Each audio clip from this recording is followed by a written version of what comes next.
All right, y'all. Welcome back to Dylan Talks Live. I had to find my camera. I was like, where is my camera at? There it is. Today we're gonna be checking out Jeff Hardy. Was the Barack Obama of 2008, and I have to say, 2008 of Jeff Hardy, dog. I was a huge John Cena fan, but I became a huge Jeff Hardy fan. I had the armbands. I remember when I got it for Christmas, and my uncle was like, "What are those?" And I was like, "Oh, I don't know. Like, what are these, Mom? Where'd you get these from?" And she was like, "It came with the DVD." And I was like, "Yeah, I don't know." Like acting like I didn't know what was going on. I didn't even know anything about the armbands other than I just thought they looked cool. But I remember having those, and I remember having like whatever DVD I got. I think it was the last retirement of his, where it had the collection of his matches all the way to him facing CM Punk, which was just a crazy run he had. And then I don't know what else did I get that year. I think I got the WWE spinner belt, not the like plastic one, but like the realistic one. Yeah, those were the days, bro. WWE was like how people were so big on anime. WWE was like my anime back in the day. Now it's so established, and from what when I tap in, I feel like it kind of had a comeback moment when they had The Rock return with Cena becoming heel, and they had that whole moment with Travis Scott like beating Cody Rhodes with was he hitting him with the belt, or did he smack him? I think he smacked him. I know he got rough, and people were like, "Yo, he was very unprofessional. Did not know how to properly act like he was hitting him without actually hitting him, or he just did the wrongest move by that action in the WWE." But either way, just that moment, I felt like like wrestling had a real storyline and like interesting and hype, you know. So yeah, I know I'm rambling, but and I'm not trying to mock nobody that was like knocking Travis Scott. Like, it is important to know what you're doing in the sport and take care of the wrestlers and stuff like that. So I understand, but I was just saying, I remember the reaction. But either way, we're gonna be checking out this video today, and let's go. In 2008, there were two men electrifying millions across the globe. One was running for president, the other was Jeff Hardy. Barack Obama was about to become the first black president of the United States. A moment in history that shifted the culture forever. But if you were a teenager glued to your TV every Friday night, if you had a poster of a high-flying man with neon arms, No Way Out, watched that in 2008. I think YouTube had back in the day when like YouTube had only been out for 3 years, there were like people that were showing either clips of it or certain matches of No Way Out, the pay-per-view. I remember being a kid and I was like seeing that on YouTube. And then I think I also yeah, I saw the, like, I think they had like somebody somehow had the match of Jeff Hardy at No Way Out, and me and my friends were watching it. And then I think Royal Rumble was on YouTube, but it wasn't like the full Royal Rumble match, but it was like John Cena's return. I think it was the WWE channel at the time, before WWE became like 50 million plus subscribers on their channel. But yeah, Jeff Hardy, No Way Out 08. Man, what a time. What a time. I think he lost, right? And then later on around 09, was it Armageddon of 2009 when he has the triple threat match with Edge and Triple H and he wins? I think that's what happens. And then he goes on to becoming the world heavyweight champion against CM Punk. Like, his run was crazy, bro. I mean, dog. And he didn't have the best, I would say, what would you call it? Charisma on the microphone. It was his just style. It was the way his moves were. You just wanted to see what he was gonna do off that ladder, bro. Like, that's what everybody was just waiting to see. The swanton, the whisper in the wind, the twist of fate. It was just like, this dude is lit. This dude is lit, man. He was gifted. You know, God gave him some talents, bro. Like, I think that's what's so amazing about gifts that we are given from God. Like, you truly can see how God is truly awesome, you know, because we can't take glory of ourselves with the talents or gifts we're given. Like, it all comes from him. And Jeff Hardy was was born to be a wrestler, bro. Like straight up. Sleeves on your bedroom wall. If you did that dance every time that music hit, then you remember that Jeff Hardy wasn't just over in 2008, he was a movement. For a moment, Jeff Hardy was bigger than anything in the world. WrestleMania 23, remember that too? That was a cool WrestleMania. 2007, I believe, is when that WrestleMania was, and I got it on DVD from Walmart. That's when I first started watching wrestling. That was when I was getting to know about John Cena. Huge John Cena fan, man. I was a huge John Cena fan. Dave Bautista. That was when he faced The Undertaker. I think that was the last Chris Benoit match against Mark Henry. I didn't know Chris Benoit's history, though, of matches. I just remember that he was on that card when it came to WrestleMania. And then, that was when Donald Trump was shaving Vince McMahon's head and Bobby Lashley. Bobby Lashley, bro. Man, Great American Bash moment when he was going against John Cena. They should have made him a WWE champion. His run would have been crazy in 07. It just came to my mind. I know I'm getting random here, but I'm being real.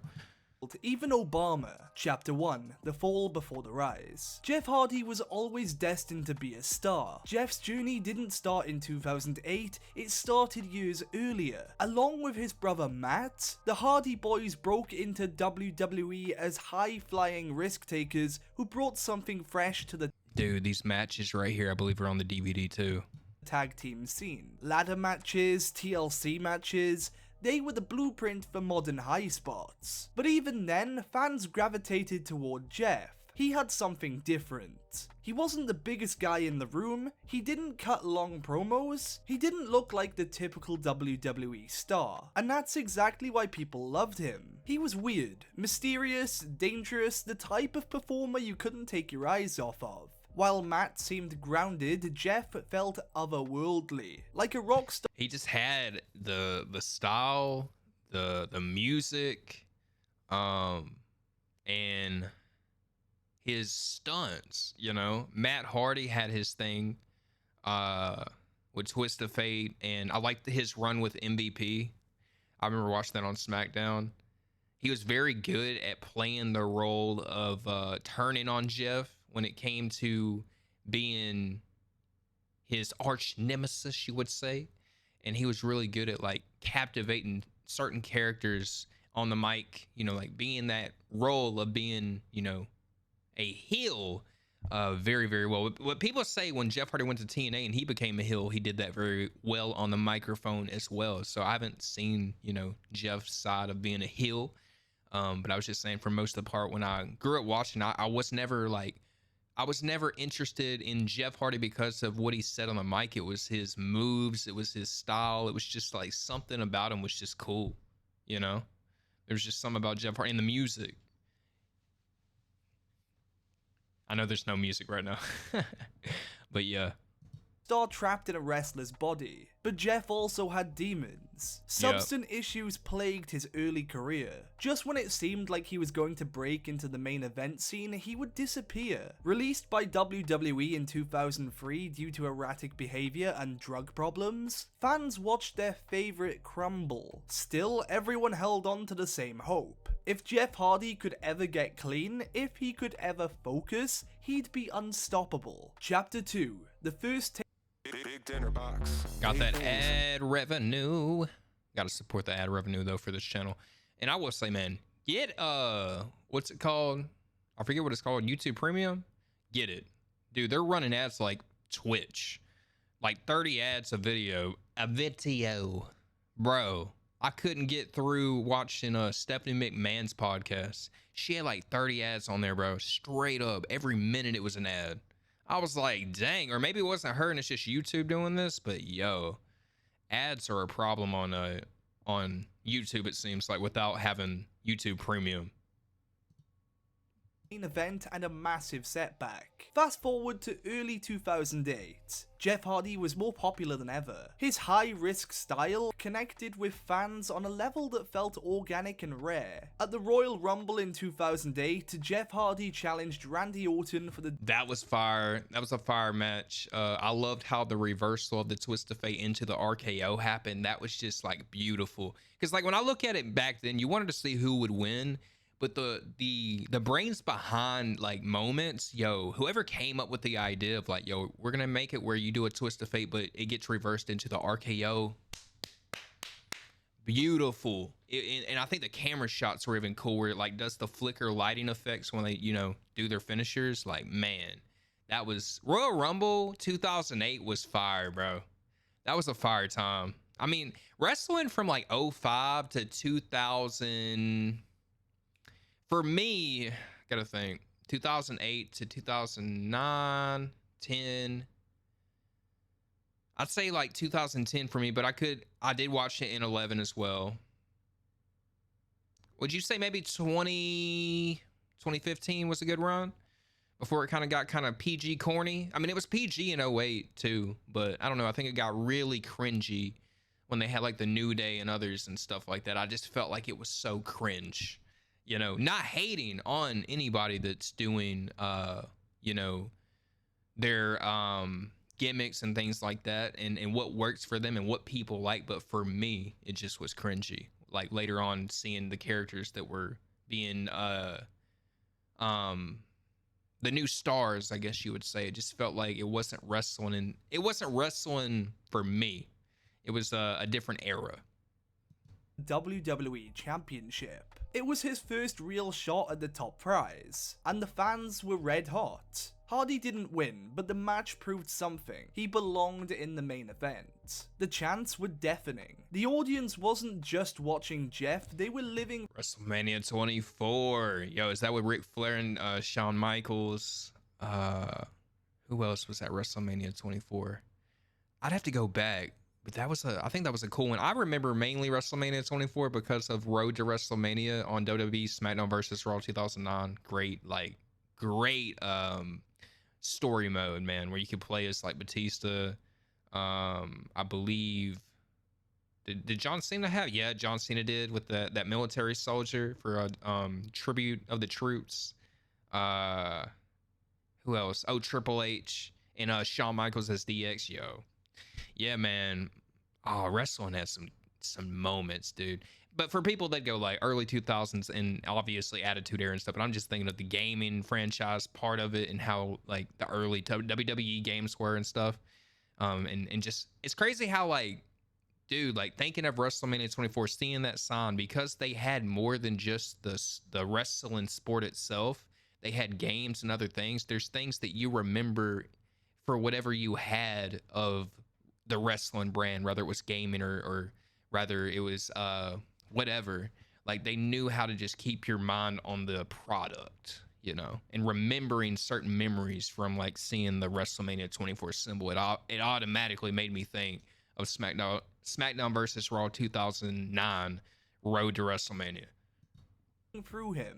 But just as the rocket ship was launching, it crashed. In March 2008, Hardy was suspended for 60 days after violating WWE's wellness policy. And I know I paused a lot, y'all. I'm sorry, bro. And we're only 2 minutes into this video. But I remember that on the WWE site, and I was just waiting, because I was a kid. I didn't know really what was going on. I was like, man, I can't wait till he just gets out of that suspension, returns. But yeah, it was a big deal at that time, because he was literally throwing his career down the gutter by decisions he was making. But it just seemed like every time he'd return, it was just like, man, this dude still, you know, finds his way back up to being like the face of the company in a way, and then not being able to hold it because of the battle. But that just comes with strongholds in your life, and when you are trying to overcome any problem or battle, you won't until you give it to God. You won't until you say, Lord, I need you in my life. Forgive me for my sins. Forgive me for my actions, my decisions. I'm accountable for knowing I need you. I have a problem. And then maybe even going into what led to the problem. Where was it peer pressure at points of his life? Was it just, I'm going to do this even though I know this could be a problem, seeing that it's drugs. Drugs is never good. Drugs is always bad when it comes to drugs. People could say for like medicine and stuff, but you just see things that anything of consumption that can do something to you and you're using it for the intent of not for medicine, what happens to a person, same thing with alcohol and stuff like that, I'd just say stay away from all of it. When it comes to partying and stuff like that, that world, because it just never ends well for people. Not only that, but he was also pulled from the Money in the Bank match at WrestleMania 24, a match he was heavily favored to win. It was a devastating blow, and once again people began asking, can Jeff Hardy really be trusted? Chapter 3, Redemption on SmackDown, the B show becomes the main show. When Jeff returned, something had changed. The fans didn't abandon him, in fact they got louder. He was drafted to SmackDown during the 2008 WWE draft, and for once it felt like a fresh start. SmackDown, often seen as the B show, had quietly built one of the strongest rosters in company history. This wasn't just a redemption arc, it was a rise. Hardy began feuding with top stars, and with every match his popularity soared. When he lost to Triple H at No Mercy, the crowd booed Triple H. The most protected face in WWE was getting booed because he beat Jeff Hardy. Jeff wasn't being pushed, he was pulling the fans with him. Organically, authentically. Every time he hit the Swanton Bomb, it was a statement of, I deserve this, and WWE finally listened. Chapter 4, The Moment. But from what I heard, he just did whatever company wanted him to do. He wasn't focused on nothing but just wrestling. That's what I've heard. So it was never like he was trying to prove himself to climb to anything. He literally was just doing what he was doing, just wrestling. That's it. Jeff Hardy wins the big one. Armageddon 2008. Triple H vs Edge vs Jeff Hardy for the So it was 2008 of Armageddon. Okay, yeah, that was crazy. That was a wild moment because I didn't never know. I don't know if I ever had the thought like, will he become a WWE champion? You know, because that was with No Way Out, and you're just like, dang, he didn't win, and then bam, he wins the triple threat. WWE Championship. No more excuses, no more almost, it was now or never. The match was crazy, dramatic and emotional. Hardy was clearly the fan favourite, the underdog with something to prove. Jeff Hardy hit the Swanton Bomb on Edge to break up a pinfall attempt from Triple H, and went for a pin.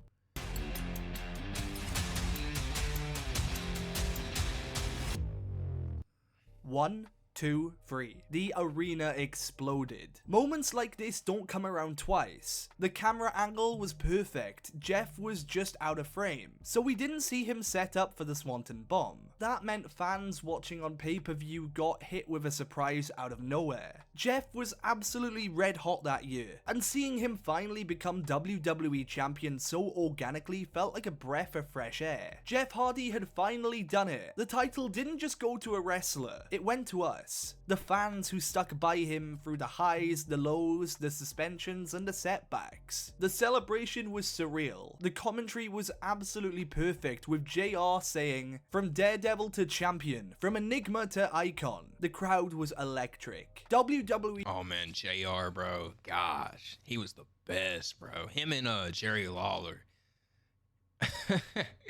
That man was hilarious, dog. Oh my gosh, King, it's 18 feet. 18 feet. And it'd be like a 12-foot ladder. Especially when he would talk to Triple H. I'll see the memes all the time people show where he talks about Triple H when he would not like him, you know. You know what I mean? It was funny. We knew this wasn't just a title win, this was a cultural moment. Chapter 5. For 1 year, he was the biggest star in wrestling. Let's be clear, John Cena and Triple H were still top stars. But in terms of pure popularity, in terms of connection and crowd reaction, Jeff Hardy was untouchable. He was outselling Cena in merch. Teenagers who felt misunderstood saw themselves in Jeff Hardy. Adults. Dude, that's crazy to think about. And even today, man, I think he's bigger than ever, bro. For real. If you just look at like NXT, for example, they'll show Jeff Hardy and Matt Hardy being in these matches, getting like 2 million views on Instagram. They did the Casanat stream. If you look anybody that like re-uploads Jeff Hardy videos to get like 500,000 to 1 million videos, this dude still has like a cult following now. Like that's wild, you know? And man, it'd be cool to like see what type of way they're gonna use him for a retirement match that is the way he'd want it to be, and just like a special moment to watch from growing up and seeing all of his matches. You know, not all of his matches, but just people that have watched him throughout the years. Throughout the years. Rooted for him because they saw a guy who kept getting knocked down and kept getting right back up. Every demographic was behind him, and the locker room noticed too. Triple H reportedly pushed Jeff to win the title. He wanted to be in that moment. He knew how important it was. Jeff wasn't just WWE champion, he was the guy. Jeff Hardy is truly one of the rare talents, a once-in-a-generation performer, and someone you just can't dislike. What set Jeff apart wasn't just his talent, it was his genuine appreciation for the fans. He always made it clear how much he valued their support. For Jeff, the fans weren't just an audience, they were a vital part of his journey and success. That connection made his role feel personal for so many. Chapter 6, bigger than Obama? It might sound wild to say Jeff Hardy was bigger than Barack Obama in 2000. Bro, every person has said that was not every person, but majority of the black community is like, yo, he invited to the cookout, yo, he was bigger than Obama. Like, I've seen so many clips of that, of people saying like how he was the face of TV in 2008. And wrestling was for me, man. Gosh, it took over everything in my life. In 08, like, that's what I wanted to be, or that's what I wanted to watch, the games, everything. Like, gosh, wrestling was just, that was TV, bro. That was TV. I know Jersey Shore followed up in 09 after that, but for 08, yeah, it was Jeff Hardy from 2008, and even going into 07 too, before 08. 2008. After all, Obama made history as the first black president of the United States. He was a global icon of hope and change. But wrestling fans live in a different world, and in that world, Jeff Hardy wasn't just a wrestler. He was a symbol of rebellion, individuality, and overcoming real struggles. Within our world, the world of WWE late. Well, yeah, because it's a human being. You know what I mean? Everybody got struggles, got flaws, got problems. And then being on top, having all that fame, having all the everything, adds even more fuel to the fire, you know. But he didn't seem like a dude like that. It seemed like he had issues outside of the ring. And now it seems like he's getting his life together. It's been doing well the last 3 years from interviews I've seen. So yeah, man. He's had quite a interesting life, as many people do in this life we live in, you know. We all have our own stories from bad to good, and it always will become good when it comes to the Lord Jesus Christ himself, bro. Just want to say that, man. He will change your whole life for the better. I'm not sure if Jeff Hardy is a believer or not. I know there was a match where people thought he was talking about Jesus in a promo, but people took it as like he was doing metaphors of playing off a Christian and Edge, and yeah, I don't know. But if he actually does and has, I mean, that'd be amazing, and that would be an understanding of why his life has turned around, because God will do it. Night SmackDown episodes, the teenage fandom, and the Monday morning debates with your friends at school, Jeff Hardy was everything.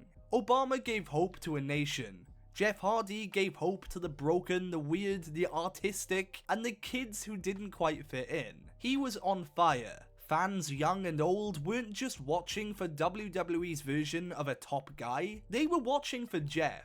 And in that context, yeah, he was bigger than Obama. That phrase, of course, is a metaphor just for how massive Jeff was in 2008. Nah, I don't think it was a metaphor.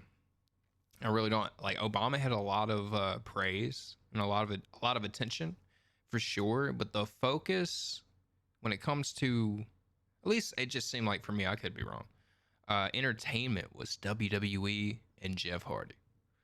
Like, for real.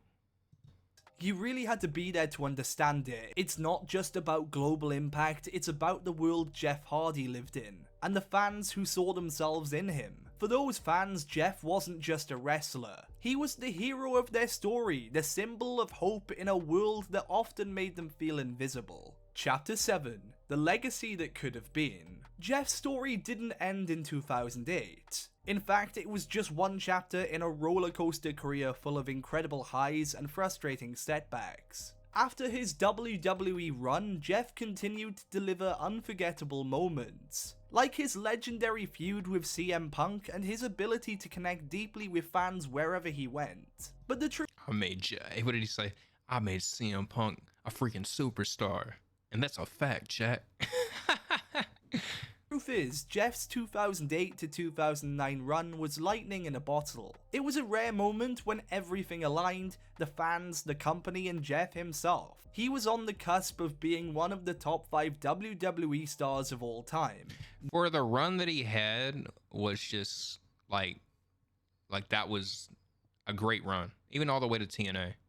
You know, now I think he's probably going to be retiring because you can see where the body is aged. You know, he still does his thing, but it's not the same, you know, speed he had because he is older. Same thing with Matt Hardy. So it'll be interesting to see what that retirement's going to look like.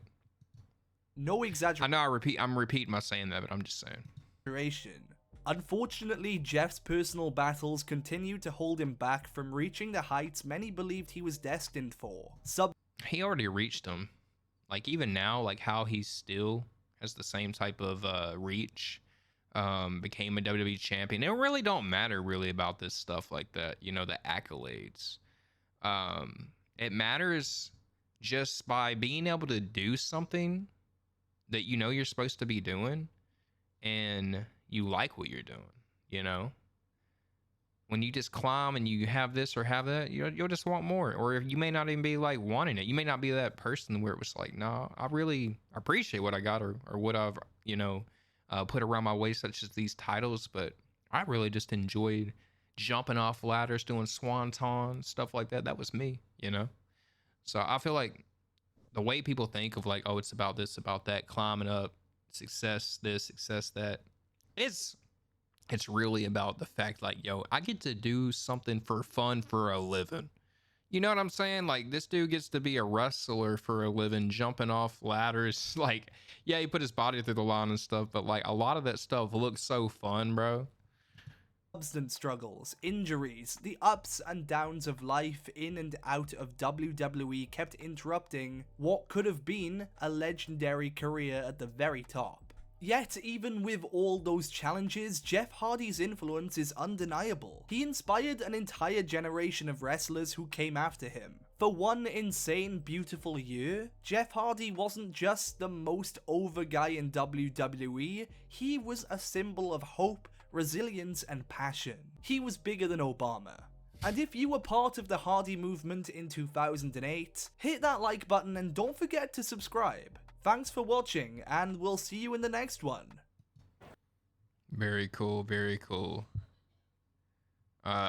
This was from Wrestling Real, and 8,000 views in 6 days. That was a nice video, man. I really enjoyed that.